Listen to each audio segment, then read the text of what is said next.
শান্তি আর শান্তি। প্রথমবার কি আল্লাহ বলে দিয়েছেন, তোমরা যখন মানুষকে পরামর্শ দিবে, সেই পরামর্শটা দিবে মানুষকে সততার, সৎ কাজের, সৎ পথে চলার এবং আল্লাহওয়ালা হওয়ার মতো, আল্লাহকে ভয় করার, এই পরামর্শ দিবে, অন্য কোনো পরামর্শ দিবে না। আর এই কাজটা করলে আপনি আমি পরকালে মুক্তির ব্যবস্থা হয়ে যাবে। মুহতারাম হাজির, এরপরের বাক্যে আল্লাহ বলেছেন, ولا تعاونوا على الإثم والعدوان। দুনিয়ার মানুষ সাধারণত পাপের কাজে লিপ্ত হয়ে যায়, আল্লাহর বিধান সীমা লঙ্ঘনের কাজে লিপ্ত হয়ে যায়। এজন্য আল্লাহ পাক পরামর্শ দিয়েছেন, তোমরা একজন আরেকজনকে সীমা লঙ্ঘনের পরামর্শ দিও না, অসৎ কাজের পরামর্শ দিও না, পাপের কাজের পরামর্শ দিও না। কারণ পাপের কাজ, সীমা লঙ্ঘনের কাজ, এইগুলি দুনিয়াদারির জন্য। বলেন সুবহানাল্লাহ। দুই খালের কথা এখানে বলা হয়েছে। আমার বিষয় হলো ইহকাল পরকাল। তাহলে ইহকাল থেকে, ইহকালী যে দুঃখ ব্যথা যন্ত্রণা আছে, সেগুলি থেকে বাঁচার জন্য নিজেরা ভালো কাজ করতে হবে এবং মানুষকে ভালো কাজ করার পরামর্শ দিতে হবে। আর সীমালঙ্ঘনের কাজে, পাপের কাজ থেকে বাঁচার জন্য পরামর্শ দিতে হবে। এমন একটা বিষয় আমাকে দেওয়া হয়েছে, এই মাহফিলে যত বক্তারা আলোচনা করেছেন প্রত্যেকেই কিন্তু এটার মধ্যে একটু একটু হয়ে গেছেন। কি বলেন? একটু আগে যে পর্দা বয়ান করছে, এটা কি ইহকাল পরকালের বাহিরে? পর্দা যারা মানবে তারা পরকালের মুক্তির ব্যবস্থা হয়ে যাবে, আর যারা পর্দা মানবে না তাদের জন্য মৃত্যুর পরেই যন্ত্রণা শুরু হয়ে যাবে। কথা বলেন ঠিক কিনা? এরকম যত বক্তা আলোচনা করেছেন প্রত্যেকে আমার বিষয়ে কিছু হয়ে গেছে। এরপরে যিনি আসবেন তিনিও কিছু না কিছু সইতে হবে। আর আমিও যারা বয়ান করেছি, পরে যারা করবে তাদের বিষয়ের সাথে সম্পৃক্ত হতে হবে। কারণ ইহকাল এবং দুনিয়া এবং পরকাল নিয়ে তো আজকের এই মাহফিলের আলোচনা। না এর বাহিরে? এর বাহিরে? এর বাহিরে। মুহতারাম হাজিরিন, ইহকাল আসলে পবিত্র কোরআন ইহকাল বলতে কোনো শব্দ নাই। ইহকালের আরবি হলো, কোরআনের শব্দ হলো দুনিয়া, আর পরকালের আরবি হলো, কোরআনের শব্দ হলো আখিরা। এই আখিরা এবং দুনিয়া শব্দ দুটি কোরআনে আছে, হাদিসে আছে। আর ইহকাল পরকাল কিন্তু কোরআনেও নাই, হাদিসেও নাই। কি আছে? দুনিয়া, আখিরা। দুনিয়া কি, আখিরা কি? দুনিয়া এবং আখিরাতের মধ্যে পার্থক্য কি? সেই পার্থক্যটা হলো, দুনিয়ার যত সুখ শান্তি আছে, যত দুঃখ বেদনা আছে, সেটা হলো ক্ষণস্থায়ী। আর পরকালের যত দুঃখ বেদনা আছে, যত সুখ শান্তি আরাম আয়েশ আছে, সেটা হলো চিরস্থায়ী। কথা বলেন ঠিক কিনা? আরেকটা পার্থক্য আছে, সেটা হলো দুনিয়ার সুখ শান্তি যতই হোক না কেন, দুনিয়ার ব্যথা বেদনা কষ্ট যতই হোক না কেন, সেটা পরকালের তুলনায় সামান্য। আর পরকালের আরাম আয়েশ, পরকালের আরাম আয়েশ অথবা দুঃখ যন্ত্রণা যেটাই হোক না কেন, সেটা হলো বিশাল বিগাইরে হিসাব, কোনো সীমানার হিসাব নাই। এত দুঃখ যন্ত্রণা, আর যদি শান্তি হয় সেটাও চিরস্থায়ী এবং সীমাহীন শান্তি। কথা বলেন ঠিক না? তাহলে দুইটা পার্থক্য পাইলাম। দুনিয়াবি সুখ শান্তি আরাম আয়েশ যেটাই হোক সেটা ক্ষণস্থায়ী। একটা মানুষ ব্যবসায় খুব লাভবান হয়ে গেছে, আনন্দ খুশির কোনো শেষ নাই। মুহূর্তের মধ্যে একটা খবর আসলো, তার আত্মীয় ঘনিষ্ঠ একজন লোক মারা গেছে। এরপরে তার ওই ব্যবসার লাভের আনন্দ বিলীন হয়ে গেছে। কথা বলেন ঠিক কিনা? এমনই ভাবে দুনিয়ার প্রত্যেকটা সুখ শান্তি অথবা দুঃখ কষ্ট সেটা খুবই সামান্য আর ক্ষণস্থায়ী। বিশাল সম্পদের অধিকারী আপনি আজকে আছেন, আগামীকালকে থাকতেও পারেন, নাও থাকতে পারেন। কিন্তু পরকালে আপনি যখন জান্নাতের মালিক হয়ে যাবেন, সেটা চিরকালের জন্য। বলেন সুবহানাল্লাহ। আবার যদি জাহান্নামের ঠিকানা হয়ে যায় তাহলে সেটাও চিরকাল, চিরদিন। মুহতারাম হাজিরিন, সূরাতুল বাকারার 200 নম্বর আয়াতে আল্লাহ পাক রব্বুল আলামিন কোরআন নাযিলের মুহূর্তে এর পূর্বের মানুষের কিছু অবস্থা তুলে ধরেছেন। মানুষের কল্প কাহিনী, মানুষের কার্যকলাপ, মানুষের চলাফেরা ওঠা বসা সবই আল্লাহ পাক কোরআনে বর্ণনা করে দিয়েছেন। আল্লাহ পাক বলেন সূরাতুল বাকারার 200 নম্বর আয়াতে, ফামিনান নাসি মান ইয়াকুলু রাব্বানা আতিনা ফিদ দুনিয়া ওয়া মা লাহু ফিল আখিরাতি মিন খালাক। আল্লাহ পাক বলেন দুনিয়ার এমন কিছু মানুষ আছে যারা শুধু ফামিনান নাসি মান ইয়াকুলু রাব্বানা আতিনা ফিদ দুনিয়া, আল্লাহর কাছে বলে, ওগো আমার রব, ওগো আমাদের পালনকর্তা, আপনি আমাদেরকে দুনিয়াতে যা কিছু দেওয়ার দিয়েছেন, আল্লাহ বলেন ওয়া মা লাহু ফিল আখিরাতি মিন খালাক। এই ধরনের যে সকল মানুষ শুধু দুনিয়ায় চায়, দুনিয়ার সুখ শান্তি আরামের চায়, আল্লাহ বলেন ওয়া মা লাহু ফিল আখিরাতি মিন খালাক, তাদের জন্য পরকালে কিছুই নেই, কিছুই বাকি থাকবে না। এই ইহকাল পরকাল শুরু হয়ে গেছে। কিছু মানুষ এমনই যে তা আল্লাহর কাছে চায় রব্বানা আতিনা ফিদ দুনিয়া হাসানা, যে দুনিয়ার যত ভালো আছে, কল্যাণ আছে সব দিয়ে দাও। ওয়া মা লাহু ফিল আখিরাতি মিন খালাক। আল্লাহ সাথে সাথে বলে দিয়েছেন যারা এরকম স্বভাবের শুধু দুনিয়া চায় তাদের জন্য পরকালে কিছুই নাই। আচ্ছা বলেন তো, এই যে মানুষগুলি কথা বলছিল ওই সময়, এরপরে এখন কি আর এই ধরনের মানুষ আছে যে শুধু দুনিয়া চায়? কথা বলেন, এখনো আছে, আরো কিছুদিন পরেও থাকবে। কিয়ামত পর্যন্তই এই স্বভাবের কিছু মানুষ থাকবে যারা শুধু আল্লাহর কাছে দুনিয়া চাইবে। আল্লাহ পাক বলেন কিয়ামতের আগে যত মানুষই শুধু দুনিয়া চাইবে, দুনিয়াই তাদের শেষ হয়ে যাবে, পরকালে কিছুই থাকবে না। ঠিক এর পরের আয়াতে 201 নম্বর আয়াতে আল্লাহ পাক বলেন ওয়ামিনহুম মান ইয়াকুলু রাব্বানা আতিনা ফিদ দুনিয়া হাসানাতাও ওয়া ফিল আখিরাতি হাসানাতাও ওয়া কিনা আযাবান নার। দুনিয়াতে এমন কিছু মানুষ আছে যারা বলে, আমাদের রব, আপনি আমাদেরকে দুনিয়ার কল্যাণ দান করেন, দুনিয়ার হাসানা দান করেন, সাথে সাথে আমরা আপনার কাছে পরকালের হাসানাও চাই, পরকালের কল্যাণও চাই, আপনি আমাদেরকে পরকালের কল্যাণ দান করেন। মানে সুবহানাল্লাহ। এরা আর আগের এরা কি সমান? সমান কি? এমন কিছু মানুষ আছে যারা আল্লাহর কাছে দুনিয়ার কল্যাণও চায়, পরকালের কল্যাণও চায়। আর কিছু মানুষ আছে শুধু দুনিয়া চায়।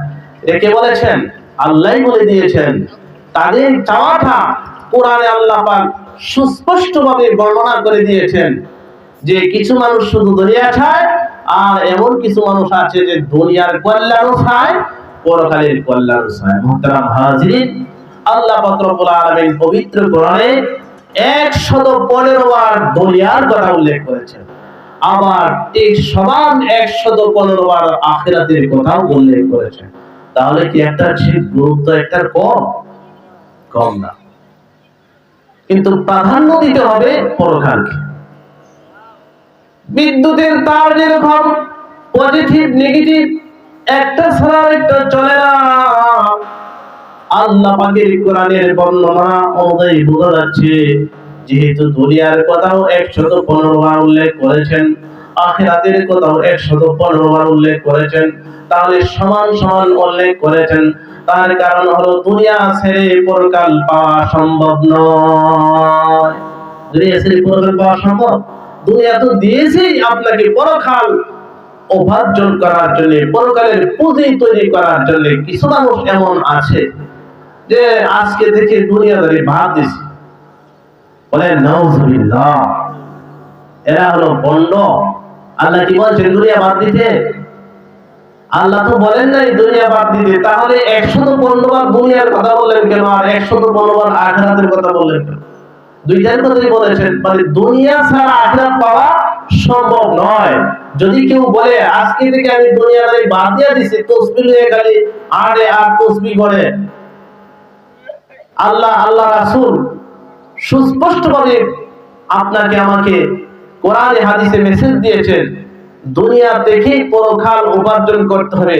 দুনিয়ার ব্যবসা বাণিজ্য, চাকরি বাকরি, সংসার সবকিছু চালিয়েই আপনাকে পরকাল উপার্জন করতে হবে।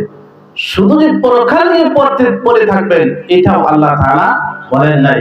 আচ্ছা বলেন তো, একটা মানুষ যদি প্রতিদিন প্রতি মুহূর্তে শুধু মৃত্যুর কথাই স্মরণ করে, তাহলে কি দুনিয়াদারি করতে পারবে? এজন্যই তো আল্লাহ পাকি বলিয়ে দেন, কারণ দুনিয়াদারি করতে হবে। দুনিয়ায় দেখেই দুনিয়ার ব্যবসা বাণিজ্য, কৃষি কাজ যা কিছু আছে সবকিছু করে এর ফাঁকে ফাঁকে আল্লাহর অর্ডার পালন করে পরকালের পুঁজি তৈরি করতে হবে। কিন্তু যারা দুনিয়াকে প্রাধান্য দিয়ে দেন, আল্লাহ বলেন বাল তুসিরুনাল হায়াতাদ দুনিয়া, ও দুনিয়াবাসী তোমরা তো দুনিয়াকে প্রাধান্য দিয়ে থাকো, পার্থিব জীবনকে বেশি গুরুত্ব দিয়ে থাকো। গুরুত্ব একটার চেয়ে একটা কম নয়, কিন্তু আপনি আমি দুনিয়াকে গুরুত্ব দিলাম, পরকালকে গুরুত্ব দিলাম না। আল্লাহ বলেন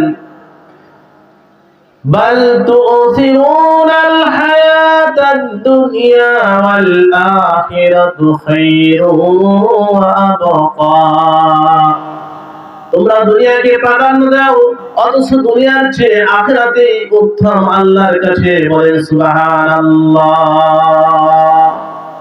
কিভাবে উত্তম? ওই যে প্রথম বলেছেন, কি বলেছিলাম, যে দুনিয়ার সুখ শান্তি, দুনিয়ার আরাম আয়েশ অথবা দুঃখ কষ্ট যন্ত্রণা যাই কিছু হোক না কেন, সেটা হলো ক্ষণস্থায়ী, অল্প সময়ের মুহূর্তে শেষ হয়ে যায়।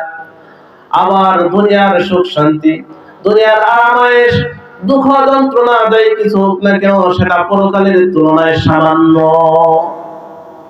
আর পরকালের দুঃখ কষ্ট অথবা আরাম আয়েশ যেটাই হোক না কেন, সেটা চিরস্থায়ী এবং সেটা হিসাব ছাড়া। এখন এই জিনিসটা আরো কিভাবে সহজ করে আমি আপনাদেরকে বুঝাইতে পারি, আমি কোনো ভাষা পাইতেছি না। তো মোহতারাম হাজিরিন, এক বাদশা ছিল, এক রাজা ছিল, ওনার এক বান্দি ছিল। বান্দি বুঝেন তো, কাজের বুয়া, ওই সময় বান্দি বলা হতো, এটার প্রচলন ছিল। হাটে ঘাটে বাজারে ওই মানুষ বিক্রি করা হতো। কোন মানুষ? বান্দি, যে একজনের বাড়িতে কাজ করবে অথবা খেদমত করবে, এই জন্য মানুষ কিনে নিয়ে যেত। এখন তার এগুলা নাই। মোহতারাম হাজির, একজন রাজা তার নিয়োজিত বান্দিকে বিক্রি করে দিবে, কিন্তু ওই বান্দিটা ছিল খুবই নেককার দিনদার আল্লাহওয়ালা। তিনি যখন শুনলেন তার মনিব রাজা তাকে বিক্রি করে দিবে, তিনি মনিবকে বললেন, রাজাকে বললেন, আমাকে যে বিক্রি করবেন, আমি চাই আপনার কাছ থেকে এমন একটা বিক্রয়, এমন ব্যক্তির কাছে আমাকে বিক্রি করবেন, যে ব্যক্তির খেদমত করার পরে তিনি যেন আমাকে গভীর রাতের বেলায় আমার আল্লাহর ইবাদতের সুযোগ করে দেয়। বলেন সুবহানাল্লাহ। কাজের মানুষের দাম কম নাকি? একটা সময় কম ছিল। আপনার কাজের লোকের কাজ করায়া এরপরে বাজারের দিন মালিক রেগে বাজার আর খুঁজে পাইছে না। পাইছে? বাড়ি তাই কইছে, আমি তো বাজার গেছি না, কইছে না, এই দেখি তোমরা ব্যাগ নিয়ে গিয়ে বাজার করার অপেক্ষা টাকা লেগে খুঁজতেছে।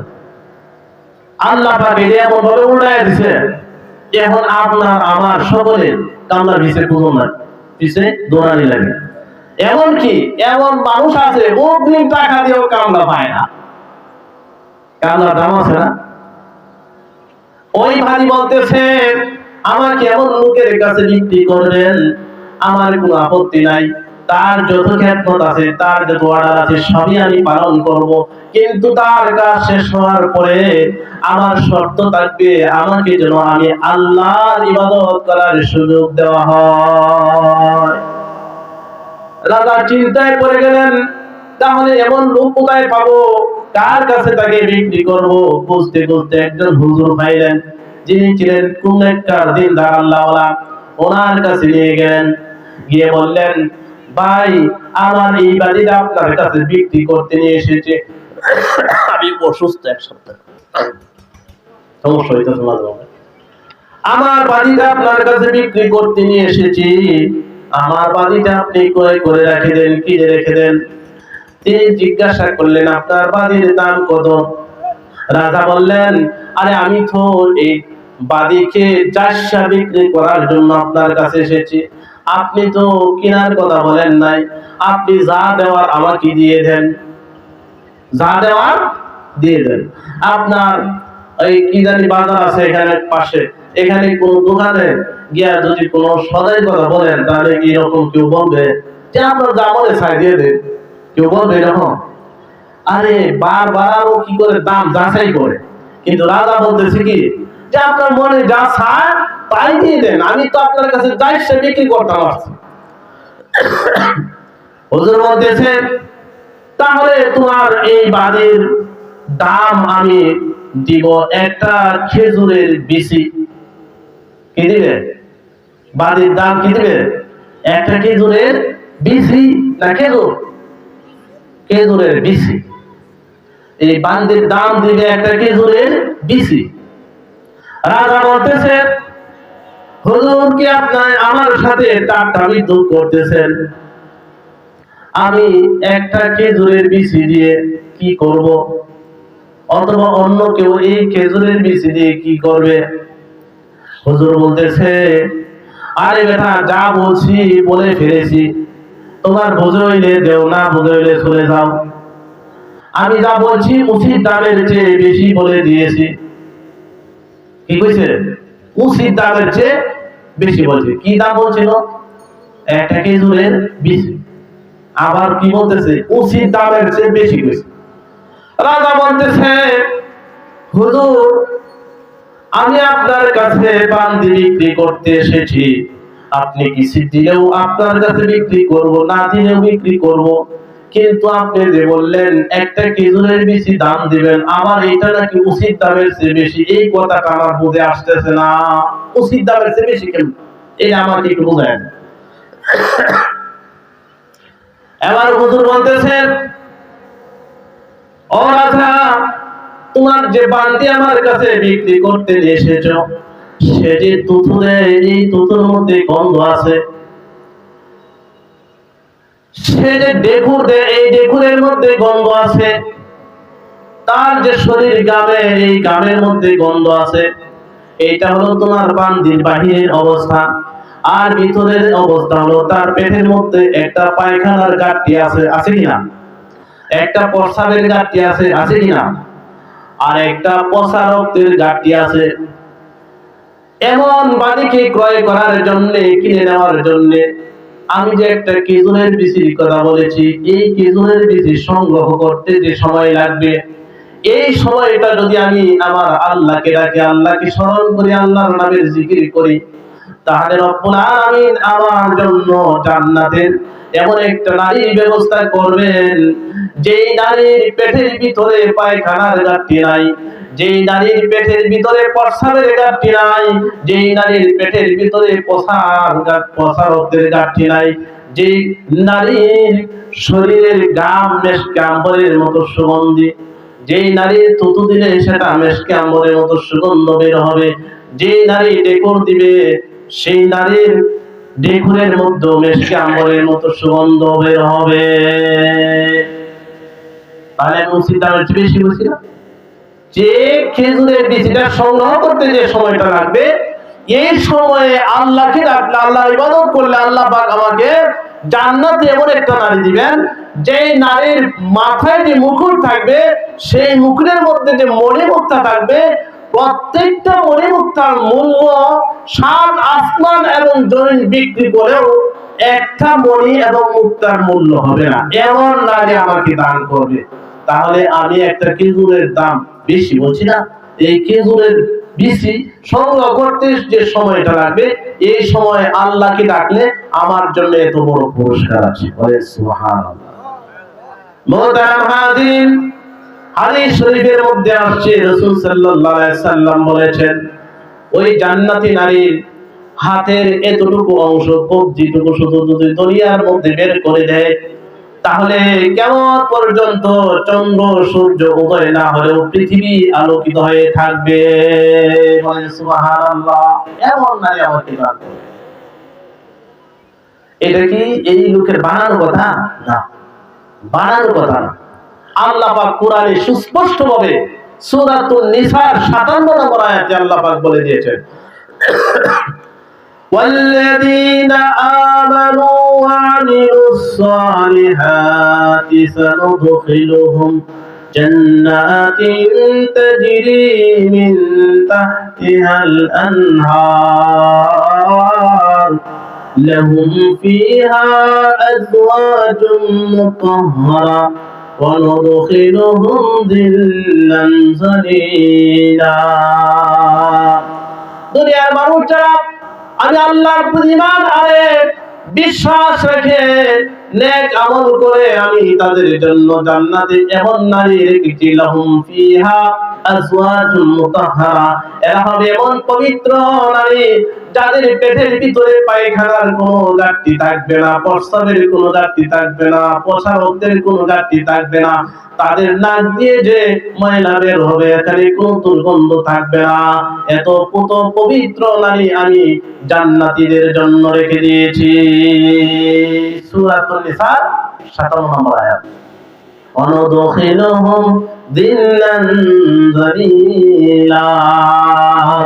শুধু তাই না, জান্নাতীদের মন যদি চায় আমি কিছু ঘুরে ফিরে বেড়াবো, আমাদের মনে মাঝে মাঝে চায় কক্সবাজার যেতে চায় না, সিলেট মাজার জিয়ারত করতে চায় না, আর সুন্দরবন যেতে মন চায় না, পরকালে জান্নাতি যারা হবে তাদের তো মনে এমন কিছু চাইতে পারে বাইরে একটু ঘোরাফেরা করে আসে। আল্লাহ পাক বলেন, ওয়ানুদখিলুহুম যিল্লান যালিলা, তাদের কেমন একটা ছায়ার মধ্যে ছেড়ে দেওয়া হবে, যেই ছায়া এত বিশাল ছায়া, কিয়ামত পর্যন্ত একটা গোরা যদি দৌড়াইতে থাকে এটা ছায়া শেষ হবে না। বলেন সুবহানাল্লাহ। এটা কেন বলছিলাম? ওই যে পরকালের নিয়ামত সীমাহীন, চিরঞ্জীব এবং দীর্ঘস্থায়ী, আর দুনিয়ার নিয়ামত কি সামান্য এবং ক্ষণস্থায়ী। আরেকটা উদাহরণ, সেটা হলো আল্লাহ পাক দুনিয়ার যত মানুষকে জান্নাত দান করবেন, জান্নাতীদের সর্বনিম্ন জান্নাত যাকে দান করবেন, সেই জান্নাতটা হলো সবচেয়ে ছোট জান্নাত যেটা কোন মানুষকে আল্লাহ পাক দিবেন, সেটা হলো 10টা দুনিয়ার সমান। এটা বিশ্বাস হয়? সুবহানাল্লাহ, বিশ্বাস করতে হবে। এটা বোঝার জন্য একটা আমার উদাহরণ আছে, সেটা হলো একটা মায়ের গর্ভে যখন সন্তান থাকে, মায়ের গর্ভটা তো একটা জগৎ, কথা বলেন ঠিক কিনা? একটা জগৎ না? এই গর্ভের সন্তানকে যদি বলা হয় যে তুমি যে পরবর্তী জগৎটা যাইতেছো, তোমার এই জগতের কোটি কোটি জগতের সমান, এটা তার বিশ্বাস হবে? কারণ সে মায়ের গর্ভে ছোট্ট একটা জায়গা নিয়ে বসে আছে। কিন্তু পৃথিবীতে যখন আসে প্রথমে কি করে? কান্নাকাটি করে, কোথায় আসলাম, হাইরে বিশাল বড় পৃথিবী। এটা মায়ের পেটটা একটা জগৎ, পৃথিবীটা দুনিয়াটা একটা জগৎ। মায়ের পেটের জগতের তুলনায় দুনিয়াটা কত বড়? টিকটক। জান্নাতের সর্বনিম্ন যে জায়গাটা, সেটা 10টা দুনিয়ার সমান, এরকম পার্থক্য। বলেন সুবহানাল্লাহ। মুহতারাম হাজিরিন, বাল তুসিরুনাল হায়াতাদ দুনিয়া, দুনিয়ার মানুষ দুনিয়াকে প্রাধান্য দিয়ে থাকে। দুনিয়াকে প্রাধান্য দেওয়া যাবে না, কারণ দুনিয়ার সুখ শান্তির ক্ষণস্থায়ী, আর সামান্য পরকালকে অধিকার দিতে হবে, কারণ পরকালের সুখ শান্তি আরাম আয়েশ অথবা দুঃখ কষ্ট যেটাই হোক সেটা চিরস্থায়ী এবং হিসাব ছাড়া সীমাহীন। এটা বোঝার জন্য ওই সবচেয়ে ছোট জান্নাত যাকে দেওয়া হবে, ওই জান্নাতটা 10টা দুনিয়ার সমান। ওই জান্নাতে যে বিল্ডিং গুলো তৈরি করা হবে, প্রত্যেকটা বিল্ডিং এর যে ইট গুলো হবে, একটা ইট হবে স্বর্ণের, আর একটা ইট হবে রূপার, আর দুই ইটের মাঝখানে যে সংযোগ থাকবে, যে মশলা থাকবে, সেটা হলো মেশকে আম্বর, বলে সুবহানাল্লাহ। আর দুনিয়ার মানুষ দুনিয়াতে যে বিল্ডিং তৈরি করে মাটির ইট দিয়ে, এই মাটির ইট দিয়ে যে বিল্ডিং তৈরি করে, সেটা 100 বছর পর আর এইটা টেম্পার থাকে না, 100 বছর পরে এটা টেম্পার নষ্ট হয়ে যায়। 150 বছর 200 বছর পরে তো কোনো কথাই নাই, এটা নষ্ট হয়ে যায়। কিন্তু জান্নাতে যে বিল্ডিংটা তৈরি হবে, সবচেয়ে ছোট জান্নাতে, সেই বিল্ডিংটা কিসের তৈরি? স্বর্ণ এবং রূপার ইট দিয়ে তৈরি। আর সেটা কতদিনের জন্য? চিরকালের জন্য, চিরদিনের জন্য। মুহতারাম হাজিরিন, সেই জান্নাতে থেকে আপনার জান্নাতীরা আল্লাহর কাছে যাই চাইবে তাই তাদেরকে দেওয়া হবে, বলেন সুবহানাল্লাহ। সূরাতুল ফুসসিলাতের 31 নম্বর আয়াতে আল্লাহ পাক বলেন, আল্লাহ পাক সেখানে বর্ণনা করে দিয়েছেন। আল্লাহ পাক সেখানে বলেন, ও দুনিয়ার মানুষ, আল্লাহ পাক সেখানে বলে দিয়েছেন, ওয়ালাকুম ফিহা মা তাশতাহি আনফুসুকুম ওয়ালাকুম ফিহা মা তাদউন। জান্নাতীরা সেখানে জান্নাতীদের মনে যা চায় তাই আল্লাহর পক্ষ থেকে দেওয়া হবে। আর জান্নাতীরা আল্লাহর কাছে যে দাবি করবে সেই দাবি পূর্ণ করা হবে। হাদিস আল্লাহ রাসূল বলেছেন, কোন জান্নাতী যদি চায় সে কৃষি কাজ করবে, তাহলে ফেরেশতাদেরকে আল্লাহ পাক অর্ডার দিয়ে দিবেন, তার কৃষি কাজের ব্যবস্থা করে দাও, হাল চাষের ব্যবস্থা করে দাও, বীজের ব্যবস্থা করে দাও। হাদিসে বলছে, সহিহ হাদিসে আল্লাহ রাসূল বলে দিয়েছেন, আল্লাহ পাক রব্বুল আলামিন সেই জান্নাতের চাওয়া অনুযায়ী যদি কোনো জান্নাতী চায় এবং চাঁদে আল্লাহর কাছে, একজন কৃষক যখন আল্লাহর কাছে চাইবে, রব্বুল আলামিন আমি তো দুনিয়াতে কৃষক ছিলাম, আমি এখানে কৃষি কাজ করতে চাই, আল্লাহ পাকের পক্ষ থেকে ফেরেশতাদের অর্ডার দেওয়া হবে, তুমি তার কৃষি কাজের ব্যবস্থা করে দাও। যখন তাকে কৃষি কাজের ব্যবস্থা করে দেওয়া হবে, বীজ দেওয়া হবে, হাল চাষ করবে, একদিক দিয়ে বীজ বনে যাবেন, আর আইনের শেষ মাথায় গিয়ে দেখবেন ওই বীজ থেকে গাছ হয়ে, গাছ বড় হয়ে, ফল ধরে, ফল পেকে আছে, বলেন সুবহানাল্লাহ। এরকম কোন ব্যবসায়ী যদি ব্যবসা করতে চায়, আল্লাহ পাকের পক্ষ থেকে জান্নাতে ব্যবসার ব্যবস্থা করে দেওয়া হবে। কারণ আল্লাহ পাক সূরাতুল ফুসসিলাতের 31 নম্বর আয়াতে ওয়াদা করে দিয়েছেন, ওয়ালাকুম ফিহা মা তাশতাহি আনফুসুকুম ওয়ালাকুম ফিহা মা তাদউন।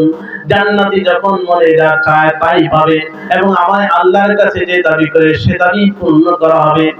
সেই অনুযায়ী একজন জান্নাতীর কথা বর্ণনা করা হয়েছে, তিনি যখন দেখবেন তার চোখের সামনে দিয়ে একটি সুন্দর পাখি উড়ে যাচ্ছে, সে বলবে, মনে মনে বলবে, হায় রে, পাখিটা কত সুন্দর, কত চমৎকার দেখতে, সেই পাখিটা খাইতে না জানি কিরকম মজা। আল্লাহ পাক সাথে সাথে ওই পাখিটা বোনা করে ওই মুখের মধ্যে ধরে দিবেন, বলেন সুবহানাল্লাহ। কারণ আল্লাহ পাক কি বলছেন, ওয়ালাকুম ফিহা মা তাশতাহি ওয়ালাকুম ফিহা মা তাশতাহি আনফুসুকুম ওয়ালাকুম ফিহা মা তাদউন। আল্লাহ পাক ওয়াদাই করেছেন, মনে যা চায় তাই পাবে। কোন জান্নাতি যদি মনে চায় জান্নাতের ফল খাবে, দুনিয়ার জান্নাত, দুনিয়ার যত ফলের গাছ আছে সব ফল উপর থেকে পাড়তে হয়, কথা বলেন ঠিক কিনা? কোড়া দিয়া অথবা গাছে উঠে কি করতে হয়? পাড়তে হয়। আর জান্নাতের ফল নিচের দিকে ঝুলে থাকে, গাছের গোড়া থাকবে উপরের দিকে, বলেন সুবহানাল্লাহ। গাছের গোড়া থাকবে কোন দিকে? উপরের দিকে। আর দুনিয়ার ফলের গাছের গোড়া কোন দিকে? নিচের দিকে। দুনিয়ার গাছের ফল উপরের দিকে, জান্নাতের গাছের ফল নিচের দিকে ঝুলে থাকবে। যেই জান্নাতি বলবে আমার এই ফলটা মনে ছায় খাইতে, এটার সাথে সাথে মুখে এসে ঢুকে যাবে। সুবহানাল্লাহ, সুবহানাল্লাহ।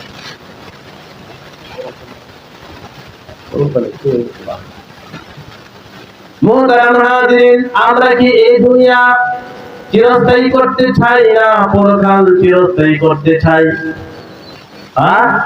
দুনিয়াটা তো চিরস্থায়ী করা যাবে না, আপনি চাইলেও পারবেন না, আমি চাইলেও পারবো না। এই জন্য আমরা অনেক সময় আমার স্ত্রী, আমার ছেলেদের, আমার পরিবার পরিজনের ভবিষ্যৎ নিয়ে চিন্তা করি, কথা বলে ঠিক কিনা? কিন্তু আপনি আমি যে ভবিষ্যৎ নিয়ে চিন্তা করি, ছেলেটার একটা চাকরির দরকার, একটা ব্যবসার দরকার, কি করে খাবে, এই যে ভবিষ্যতের কথা চিন্তা করলাম, সেই ভবিষ্যৎটা কতদিন? 100 বছর অথবা 120 বছর, এর চেয়ে বেশি। কিন্তু চিরকাল যে ভবিষ্যতের সামনে আপনার কাছে আছে, আপনার সামনে যে চিরকাল টাকার ভবিষ্যৎ আছে, সেই ভবিষ্যৎ নিয়ে আমরা কোনোদিনও চিন্তা করি না। চিন্তা করি? চিন্তা করি না। এই জন্য চিন্তা করার দরকার আছে কিনা? পরকাল পাইতে হলে আল্লাহর অর্ডার মতো চলতে হবে, নতুবা অবস্থা খারাপ হয়ে যাবে। আমি বলেছিলাম সূরাতুন নিসার 57 নম্বর আয়াতে জান্নাতীরা জান্নাতীরা যে স্ত্রী পাবে, জান্নাতি নারী পাবে, তার বর্ণনা দিয়েছিলাম। এর বিপরীতও কিন্তু আছে। বিপরীতটা কি? জাহান্নাম। আল্লাহ পাক 56 নম্বর আয়াতে বলেছেন ইন্নাল্লাযীনা কাফারু বিআয়াতিনা সাওফা নুসলিহিম নার কুল্লামা নাদিজাত জুলুদুহুম বাদদালনাহুম জুলুদান গায়রাহা লিয়াযুকুল আযাব। যারা দুনিয়ার জীবনকে প্রাধান্য দেয়, পরকালের কথা ভুলে যায়, দুনিয়ার 100 বা 120 বছর ভবিষ্যতের চিন্তা করে, পরকালের চিরকাল যেখানে থাকতে হবে সেখানে চিন্তা করে না, তাদের উদ্দেশ্যে সূরাতুন নিসার 56 নম্বর আয়াতে আল্লাহ বলেন ইন্নাল্লাযীনা কাফারু বিআয়াতিনা, যারা আমার আয়াতকে অস্বীকার করে। আল্লাহ বলেছেন, কে বলেছেন? ইন্নাল্লাযীনা কাফারু বিআয়াতিনা, যারা আমার আয়াতকে অস্বীকার করে। আমার আয়াতকে অস্বীকার করে মানে কোন আয়াতে নামাজের কথা বলা হয়েছে, কোন আয়াতে রোজার কথা বলা হয়েছে, কোন আয়াতে যাকাতের কথা বলা হয়েছে, কোন আয়াতে হজ্জের কথা বলা হয়েছে, কথা বলেন ঠিক কিনা? কোন আয়াতে মদ থেকে বাঁচার কথা বলা হয়েছে, কোন আয়াতে সুদ থেকে বাঁচার কথা বলা হয়েছে। আল্লাহ পাক বলেন ইন্নাল্লাযীনা কাফারু বিআয়াতিনা, যারা আমার আয়াতকে অস্বীকার করে, সাওফা নুসলিহিম নার, আমি তাকে ঢিল মেরে জাহান্নামে ফেলে দিব। তাহলে নামাজ না পড়ে টাকার ভয় আছে? জাকাত না দিয়ে টাকার ভয় আছে? হ্যাঁ? সুদ থেকে না বেঁচে উপায় আছে? মদ থেকে না বাঁচার কোনো উপায় আছে? পর্দা না করার কোনো উপায় আছে? এই সবগুলোই করতে হবে। যদি কোনো একটা বাদ দিয়ে অস্বীকার করার মতো হয়ে যাবে, আল্লাহ বলেন যদি অস্বীকার করেই গেল, দুনিয়ার জীবনে এটাকে যদি অবহেলাই করো, গুরুত্ব নাই দাও, সাওফা নুসলিহিম নার, আমি ইদ্দে মারে তাকে জাহান্নামে ফেলে দেব। শুধু ফেলে দিবেন এটাই না, কুল্লামা নাদিজাত জুলুদুহুম বাদদালনাহুম জুলুদান গায়রাহা লিয়াযুকুল আযাব।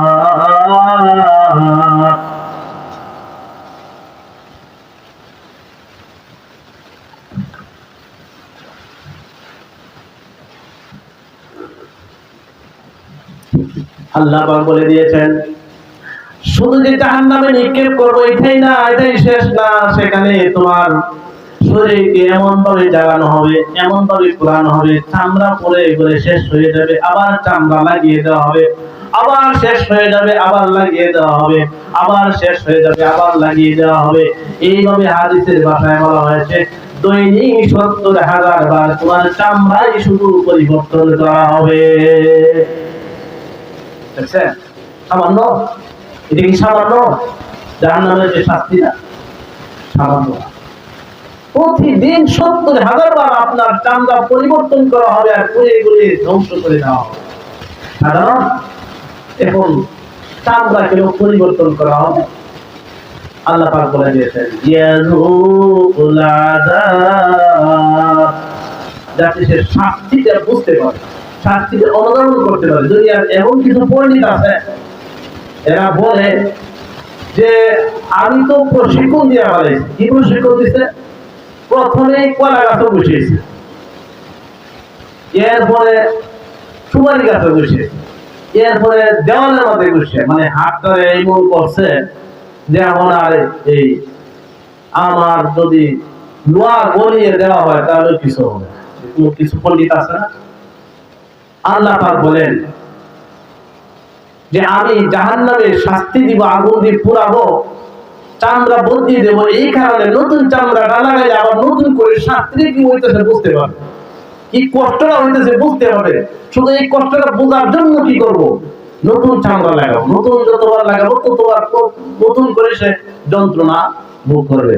এই জন্য আল্লাহ পাক বলেছেন ইয়াজুকুল আযাব, যেন সে শাস্তিটা বুঝতে পারে, সেজন্য নতুন করে চামড়া লাগিয়ে দাও।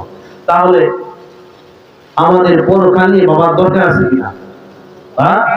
যদি দরকার থাকে তাহলে সূরা বাকারার 153 নম্বর আয়াতটা বলে কিছু শেষ ইনশাআল্লাহ শেষ করে দিব। সেখানে আল্লাহ পাক রব্বুল আলামিন বলেন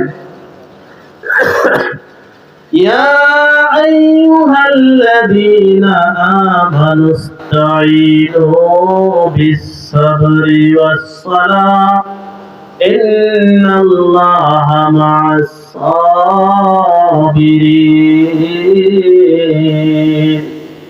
ও দুনিয়ার ঈমানদার যারা আছো তাদের উদ্দেশ্যে আমি রব্বুল আলামিন বলছি, তোমরা আমি আল্লাহর কাছে সাহায্য চাও ধৈর্য এবং সালাতের মাধ্যমে। কিসের মাধ্যমে? ধৈর্য এবং সালাতের মাধ্যমে। ধৈর্য কি দুনিয়ায় না পরকালে? পরকালে ধৈর্য ধরার কোনো উপায় আছে? ধৈর্যটা দুনিয়া, আর ধৈর্য এবং সালাতের মাধ্যমে আল্লাহর কাছে কি করা?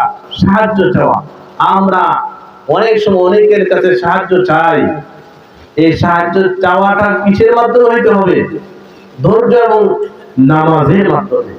অন্য এক জায়গায় বলেন সূরাতুল বাকারার 45 নম্বর আয়াতে ওয়াস্তাঈনু বিস-সাবরি ওয়াস-সালাহ ইন্নাহা লাকাবীরাতুন ইল্লা আলাল খাশিঈন।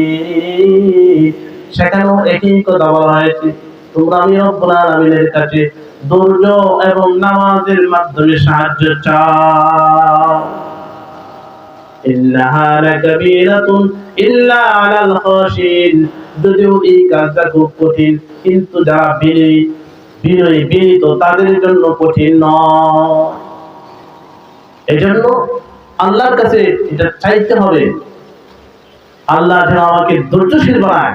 এজন্য কবির ভাষায় বলা হয় আকাশের মতো এই হৃদয়টা করে দাও, জমিনের মতো তুমি ধৈর্য দিয়ে দাও, সয়ে যেতে পারি যেন সন্দুখ, সয়ে যেতে পারি যেন সন্দুখ, এমন হৃদয় তুমি আমাকে দাও, আকাশের মতো এই হৃদয়টা করে দাও, জমিনের মতো তুমি ধৈর্য দিয়ে দাও।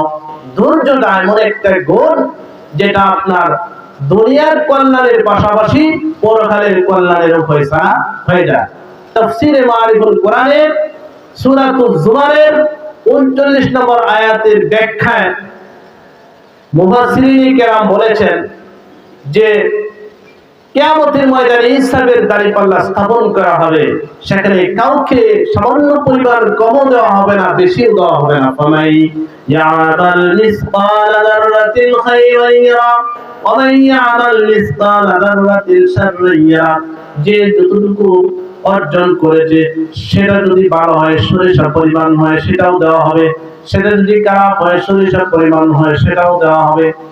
এজন্য বলা হয়েছে ওই আয়াতের ব্যাখ্যায় কিয়ামতের ময়দানে যখন মানুষের কাছে প্রাপ্য পাওনা দাবি করবে, সেই দাবি পূর্ণ করা হবে। আবার যখন সে দানের বহর নিয়ে আসবে, আমি এত দান করেছি, তার দানকে পরিমাপ করা হবে, এরপরে ওই দানের অনুরূপ সওয়াব দেওয়া হবে। এরপরে নামাজ নিয়ে আসবে, নামাজ পরিমাপ করা হবে, নামাজের পরিমাপ অনুযায়ী সওয়াব দেওয়া হবে। যাকাত নিয়ে আসবে, যাকাতের পরিমাপ অনুযায়ী সওয়াব দেওয়া হবে।